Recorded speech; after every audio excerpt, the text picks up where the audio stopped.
অবৈধ বাংলাদেশি অভিবাসী শিক্ষার্থীদের শনাক্ত করতে এবং তাদের জন্ম সনদ ইস্যু না করতে দিল্লির স্কুলগুলোকে নির্দেশ দিয়েছে দিল্লির পৌর কর্পোরেশন।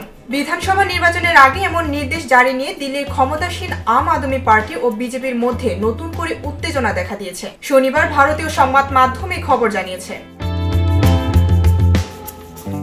প্রতিবেদনে বলা হয়েছে, স্কুলগুলোকে ভর্তির সময় শিক্ষার্থীদের পরিচয় যথাযথভাবে শনাক্ত ও যাচাইয়ের নির্দেশনাও দেওয়া হয়েছে। গত 12 ডিসেম্বর জিএনসিটিডির প্রিন্সিপাল সেক্রেটারির সভাপতিত্বে ভার্চুয়াল বৈঠক করে এমসিডি। সেখানে অবৈধ বাংলাদেশি অভিবাসীদের বিরুদ্ধে প্রতিরোধমূলক ব্যবস্থা বাস্তবায়ন নিয়ে আলোচনা করা হয়েছে। খবরে বলা হয়েছে, বাংলাদেশ থেকে আসা অবৈধ অভিবাসীদের জন্ম সনদ না দেওয়ার জন্য ভারতের জনস্বাস্থ্য বিভাগকে নির্দেশ দেওয়া হয়েছে। পরবর্তী সময়ে এমসিডি ও তাদের এই বিষয়ে প্রতিরোধমূলক ব্যবস্থা নিতে বলে এবং শিক্ষার্থীদের পরিচয় সঠিকভাবে শনাক্তকরণ এবং যাচাইকরণের নির্দেশ দেওয়া হয়েছে।